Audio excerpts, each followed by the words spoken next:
Alrighty, gamers, it's no such time, and it's retro time, and it's time for a retro review. So, in this review today, I'm reviewing Mega Man Zero 4, so let's get into this review. Alright, so, let's begin with story and how I feel about the whole thing. I love Mega Man Zero Trilogy. It's probably one of the best games I played outside of Xenoblade and Legend of Zelda, of course. This is like probably I want to say my third favorite franchise right now is the Mega Man The Mega Man stories are really, really good, especially Zero stories because it takes place right after X's story. So I'm gonna go back and replay all of them. So you're gonna see them come to the channel a little bit differently after this because I'm gonna start playing. I'm gonna go back and play the original Mega Man after I beat the rest of the Zero and ZX trilogy Legacy Collection. But this story here was the ending for Mega Man Zero, as far as we know, and that's what the creator has said because I read about it.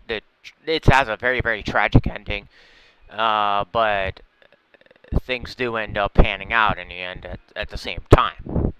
I didn't like the ending, but hey, that's how they wrote it. Now,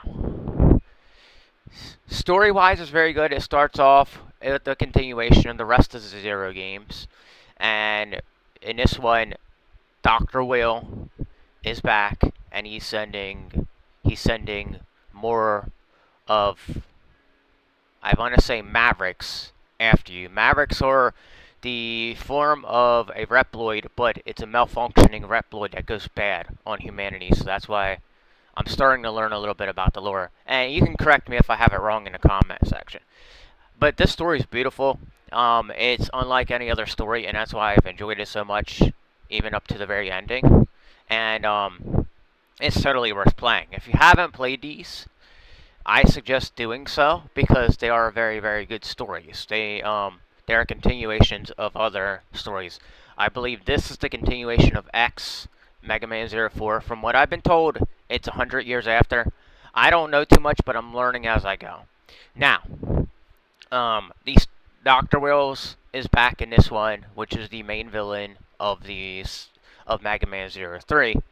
And like I said, he brings a bunch of Mavericks with him to start trying to attack you.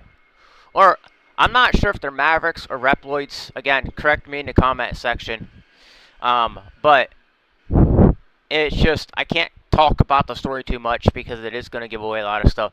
But you'll find out there's a bit of persuasion within the story that happens to a human being that you have to chase down a human being within the game too, and it's just basically a lot of persuasion and just messing with emotions. So you'll see that too.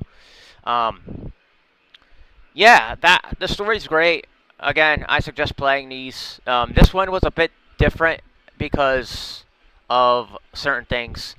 So I'm going to get into the gameplay mechanics. The gameplay mechanics were really, really good. You start off in an area where you're like, okay, this is a lot different than what I remember it being. And then you acquire this elf later on. And the elves are actually with you the whole entire time. You just have to utilize them correctly. Because that's what I was doing. I utilized them pretty much throughout the whole game.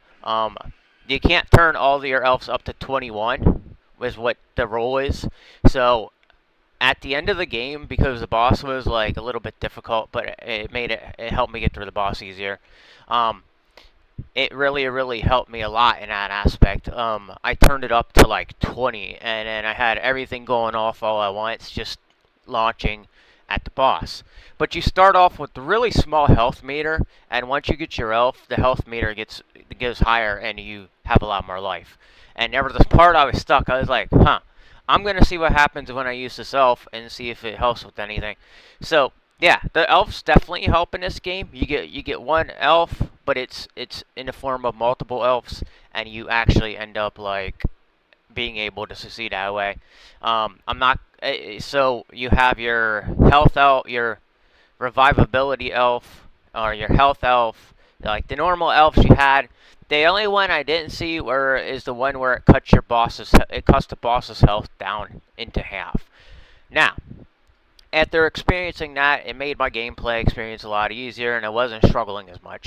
Otherwise, this game would have probably been one of the hardest games in the franchise if it wasn't for those elves. All right, this game was actually relatively easy. Three was easy. Two was rough, and four here was easy, but it was in out of difficulty. It was in between. I want to say three, 2 and 3. So we could put 4 in between 2 and 3 for difficulty. And you do have the same suits of armor. You have selections in suits of armor. Like you do have this. You have a chip that helps you jump higher.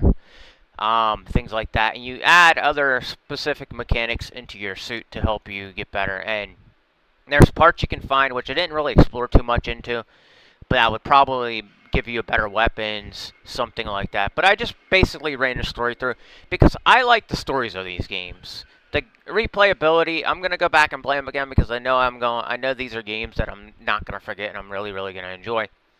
So they're totally worth it. Art style, it's very similar to all the other ones. I want to say it's more similar to 3 because you see how the Z is flashing and a couple other things there. Slight tweak maybe in the graphics, not too much going on there. Yeah, just basic normal functionalities that you have in most of the Mega Man games. Otherwise, it wouldn't be Mega Man if they changed it up completely. So there are missions in this game that do get a bit tricky. Like there is one in here that's an underwater maze that you go under, and you have to find the end to this maze. And I had a whole like thing wrote out in front of me to try to get through it, and I still struggled until eventually I ended up finding it. I was like, oh, okay, this is where it is. So it's a stumble upon thing. There was a part in one of the later levels, like towards the end. I think out of the 3 ending levels, the third one before the ending, if that makes sense to you, I struggled with a certain part. Now, there's a part where you have to find a way to jump underneath this spiked barrier, but you have to you have to hang on to the moving platform. And I took forever to try to figure this out, and when I did, it was easier than what I thought. And I didn't even think about it. I just randomly did it. So yeah, the gameplay mechanics pretty good. Some parts tend to be very challenging. If I'm spending an hour on a part, then yeah, you know that some of it is very challenging. So the story is there, like I told you. The gameplay, the art style, the mechanics, music. It's good. It's Mega Man music is normal. And what I mean by that is it has good taste in like certain levels of music. Like you can play like certain levels throughout the game. Nothing really stuck out to me, but I'm really liking the Mega Man soundtracks in general. So they're just really good to listen to when you're working out. They're not for like you to have downtime to listen to like a Legend of Zelda soundtrack. These are more for like if you're going to the gym, working out, and you want to pump iron and you want that boost of energy. This is the music you want to listen to. You don't want to listen to there's some Legend of Zelda songs that might help with that, but I would prefer listening to this. And yeah, I think that's about everything. I think that about wraps everything up. But yeah, if you really want to check these out, I suggest doing so. I'm gonna be checking all of these out on my channel. I really enjoyed these. Once I got to story number 2, that's when I really started enjoying the Mega Man Zero trilogy.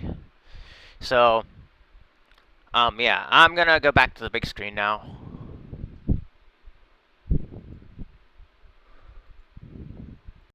Alright guys, so there's my review of Mega Man Zero 4. And I hope you enjoyed this. I hope I get some of you out there to play these old 2D games.